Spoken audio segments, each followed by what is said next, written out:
Good morning, students. Today we are doing experiment number 4 to study the parts of flower. Flowers are very attractive part of the plant. Flowers may have long or short stalk called pedicel. One end of pedicel is attached to the stem, and the other end of the pedicel is expanded and swollen. It is called the receptacle. The swollen part, green part shown in picture, is called as receptacle. Petals and other parts of flowers are supported on the receptacle. Now calyx, corolla, androecium, gynoecium are the different parts of a flower. In the bud condition, the petals are covered by leaf-like green structure, that is sepals. They are generally green in color and they form the calyx. Sepals form the calyx.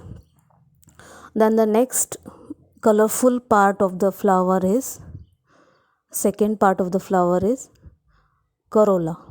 The colored portion is corolla. This is made of colorful parts, that is called as petals. Shape, color and smell of corolla is different in different plants. Example: rose, chrysanthemum, hibiscus, mogra, etc. These are generally 5 in number. In hibiscus, we see generally hibiscus in red color. It has other different colors also. It is the most attractive part of the flower, which attract the insects for the process of pollination.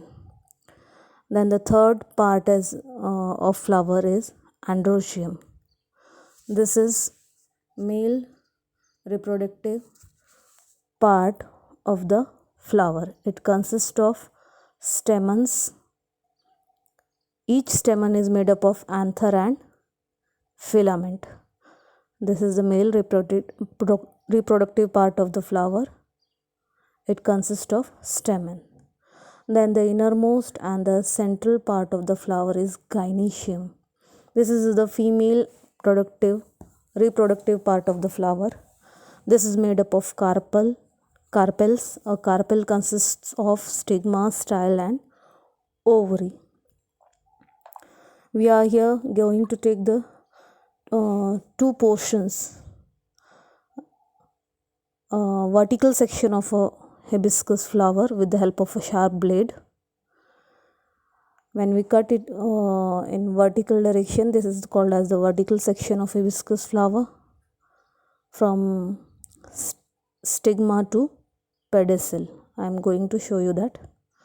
Both the sections of the flower will be seen to have the same structure.